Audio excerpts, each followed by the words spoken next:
Hi friends, Surmi's crafty വേൾഡിൻ്റെ പുതിയൊരു വീഡിയോയിലേക്ക് സ്വാഗതം. ഇന്ന് നമ്മൾ ഉണ്ടാക്കാൻ പോകുന്നത് നല്ല അടിപൊളി ടേസ്റ്റി ആയിട്ടുള്ളൊരു കാരമൽ പുഡിംഗ് ആണ്. അത് എങ്ങനെയാണ് ഉണ്ടാക്കുന്നത് നമുക്ക് നോക്കാം. നമ്മൾ സാധാരണ പുഡിംഗ് ഉണ്ടാക്കുന്നതിന് പുഡിംഗ് പൗഡർ വെച്ചിട്ടാണ് നമ്മൾ ഉണ്ടാക്കുന്നത്. പക്ഷേ നമ്മൾ ഉണ്ടാക്കുന്നത് മാരി ബിസ്ക്കറ്റ് വെച്ചിട്ടാണ്. വളരെ ടേസ്റ്റി ആയിട്ടുള്ള ഒരു പുഡിങ്ങാണ്. ശരിക്കും നമ്മൾ പുഡിംഗ് പൗഡർ വെച്ചിട്ടുണ്ടാക്കുന്ന അതേ ടേസ്റ്റിൽ തന്നെ നമുക്ക് കിട്ടുന്നുണ്ട്. ഇതെങ്ങനെ ഉണ്ടാക്കുന്നത് നമുക്കിപ്പോൾ നോക്കാം. ആദ്യമായിട്ട് നമ്മൾ പുഡിങ്ങിന് ആവശ്യമായിട്ടുള്ള കാരമൽ തയ്യാറാക്കുകയാണ്. അതിനായിട്ട് ചൂട് കട്ടിയുള്ളൊരു പാൻ എടുക്കുക. എന്നിട്ട് അതിലേക്ക് 1/2 കപ്പ് ഷുഗറും 1/4 കപ്പ് വെള്ളം ഒഴിച്ചിട്ട് നന്നായിട്ട് നമ്മൾ കാരമലൈസ് ചെയ്തെടുക്കുക.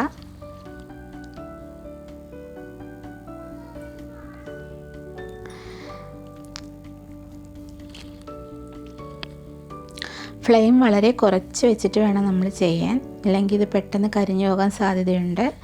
അതുകൊണ്ട് നമ്മൾ നന്നായിട്ട് ഇളക്കിക്കൊണ്ടിരിക്കുകയും വേണം. ഏകദേശം ഒരു ഗോൾഡൻ കളറാകുമ്പോൾ നമുക്കത് ഒരു കേക്ക് ട്രേയിലോട്ട് മാറ്റാം. ഇപ്പോൾ ചെറിയൊരു യെല്ലോ ഷെയ്ഡ് വന്നിട്ടുണ്ട്. നന്നായി ഇളക്കിക്കൊണ്ടിരിക്കണം കേട്ടോ. ഫ്ലെയിം കുറച്ച് വയ്ക്കാൻ നമ്മൾ ശ്രദ്ധിക്കണം. ഒട്ടും തന്നെ ഫ്ലെയിം കൂട്ടേണ്ട ആവശ്യം വരുന്നില്ല. അപ്പോൾ അത് നമ്മൾ അതനുസരിച്ച് ചെയ്യുക.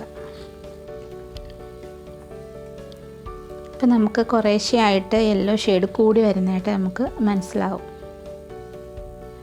അപ്പോൾ ഫ്രണ്ട്സ്, ആരെങ്കിലും വീഡിയോ സബ്സ്ക്രൈബ് ചെയ്യാതെ കാണുന്നുണ്ടെങ്കിൽ ദയവേത് ചാനൽ സബ്സ്ക്രൈബ് ചെയ്യുക. തൊട്ടടുത്തുള്ള ബെല്ലൈക്കൺ എനേബിൾ ചെയ്യുക. ഓക്കെ,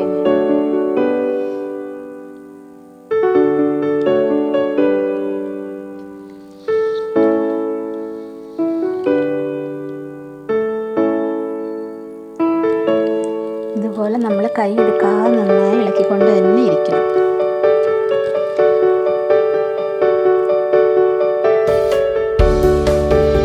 ഏകദേശം റെഡിയായി വന്നിട്ടുണ്ട്. കുറച്ചുകൂടി ഒന്ന് ഇളക്കിക്കൊണ്ടിരിക്കാം.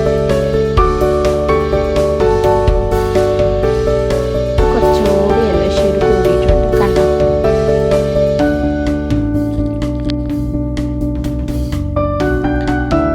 ഏകദേശം റെഡി ആയിട്ടുണ്ട്. ഇതുപോലെ നമുക്ക് ഫ്ലെയിം ഓഫ് ചെയ്യാം. ഇത് നമുക്കൊരു കേക്ക് ട്രേയിലോട്ട് ഒഴിച്ചു കൊടുക്കാം. ഉടനെ തന്നെ ഒഴിക്കണം, അല്ലെങ്കിൽ അത് പാനിലിരുന്നിട്ട് സ്റ്റിഫായി പോകും.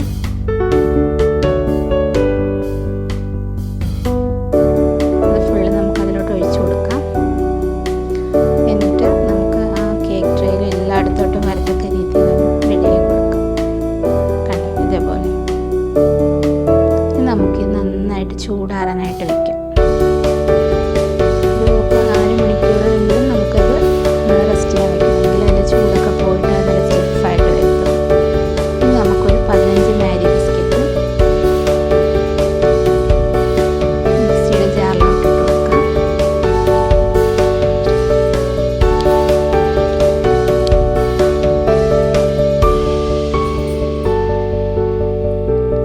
ഇനി നമുക്ക് 3 മുട്ടയാണ് ആവശ്യമായിട്ടുള്ളത്. 3 മുട്ട നമുക്ക് അതിലോട്ട് പൊട്ടിച്ചൊഴിച്ച് കൊടുക്കാം.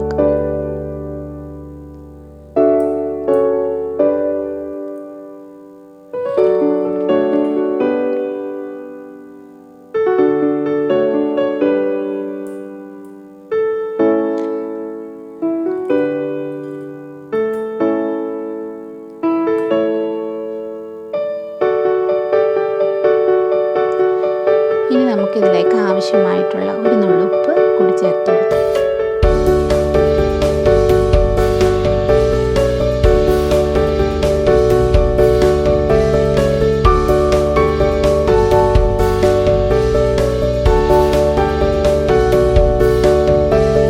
ഇതിലേക്ക് വാനില എസൻസ് ഒഴിച്ചു കൊടുക്കാം.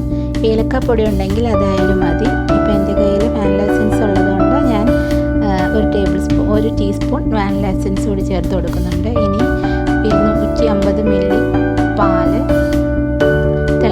മാറ്റിയെടുത്തതാണ്. അതുകൊണ്ട് നമുക്കിതിലോട്ട് ചേർത്ത് കൊടുക്കാം. നമുക്ക് നന്നായിട്ടൊന്ന് അരച്ചെടുക്കാം.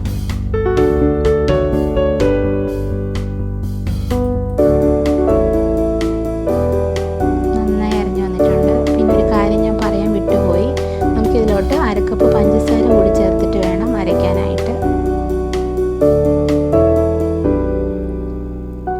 കണ്ടോ, നല്ല ഫൈനായിട്ട് അരഞ്ഞു വന്നിട്ടുണ്ട്.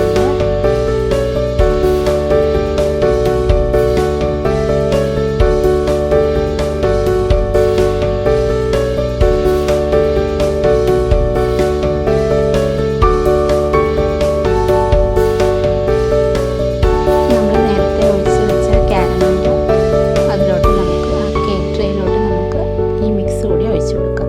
കുറേശ്ശെയായിട്ട് നമുക്ക് ഒഴിക്കാം.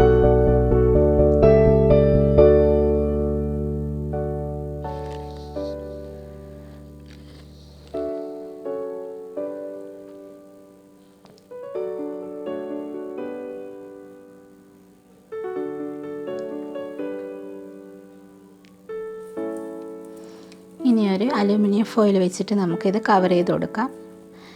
അല്ലെങ്കിൽ നമ്മൾ ഇത് ആവി മുകളിലോട്ട് വരാതിരിക്കാൻ വേണ്ടിയിട്ടാണ് ഇങ്ങനെ ചെയ്യുന്നത്. നമ്മൾ വേവിക്കാനായിട്ട് ഒരു പാത്രത്തിൽ കുറച്ച് വെള്ളം എടുക്കുക. അതിൻ്റെ പുറത്ത് അതിൽ ഒരു റിങ് വയ്ക്കുക. എന്നിട്ട് അതിൻ്റെ പുറത്തോട്ട് നമ്മൾ ഈ കേക്ക് ട്രേ കൂടി വെച്ച് കൊടുക്കുക. അപ്പോൾ ഈ വെള്ളത്തിൻ്റെ ആവി മുകളിലോട്ട് വന്ന് നനഞ്ഞു പോകാതിരിക്കാൻ വേണ്ടിയിട്ടാണ് നമ്മളിങ്ങനെ കവർ ചെയ്ത് വെക്കുന്നത്. ഇനി നമുക്കിത് അടച്ച് വെച്ച് ഒരു 30 മിനിറ്റ് നമുക്കിത് വേവിച്ചെടുക്കാം.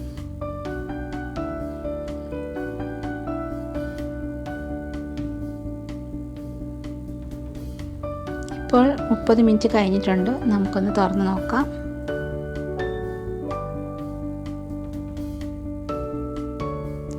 കണ്ടോ, ആവി മുകളിൽ വന്നിരിക്കുന്നതായിട്ട് നമുക്ക് കാണാൻ കണ്ടോ. ഇതിപ്പോൾ അല്ലെങ്കിൽ നമ്മുടെ പുഡിങ്ങിലോട്ട് മിക്സായി പോയത്. ഇപ്പം നമ്മളിങ്ങനെ കവർ ചെയ്ത് വെച്ചുകൊണ്ട് അങ്ങനെ സംഭവിച്ചില്ല. നമുക്കിനി ഒരു കത്തി വെച്ചിട്ടോ സ്ക്യൂർ വെച്ചോ ഒന്ന് കുത്തി നോക്കാം ഇത് ഓക്കെ ആണോ എന്നുള്ളത്. അപ്പം അതിൻ്റെ അകത്ത് പറ്റുന്നില്ല എന്നുണ്ടെങ്കിൽ ഇത് ഓക്കെ ആണ്. ഇനി ഇതിന് മാറ്റാം. ഇതിനെ ഒരു നന്നായി തണുക്കുന്നവരെ നമുക്ക് റെസ്റ്റ് ചെയ്യാൻ വെക്കണം. നല്ലതായിട്ട് തണുക്കണമെങ്കിൽ മാത്രമേ നമുക്കത് ആ കേക്ക് ട്രേയിൽ നിന്ന് വിട്ട് കിട്ടത്തുള്ളൂ. ഇല്ലെങ്കിൽ ആകെ പൊളിഞ്ഞിട്ടായിരിക്കും കിട്ടുന്നത്. അപ്പം നല്ലതായിട്ട് തണുക്കാൻ എല്ലാവരും ശ്രദ്ധിക്കണം. ഇപ്പോൾ ഏകദേശം നല്ല രീതിയിൽ തണുത്തിട്ടുണ്ട്. ഇനി നമുക്ക് ഒരു കത്തി വെച്ചിട്ട് അതിൻ്റെ ചുറ്റും ഒന്ന് ചെറുതായിട്ടൊന്ന് ഇളക്കി കൊടുക്കാം. അത് വിട്ട് വരുന്നതിന് വേണ്ടിയിട്ട് അങ്ങനെ ചെയ്യണം.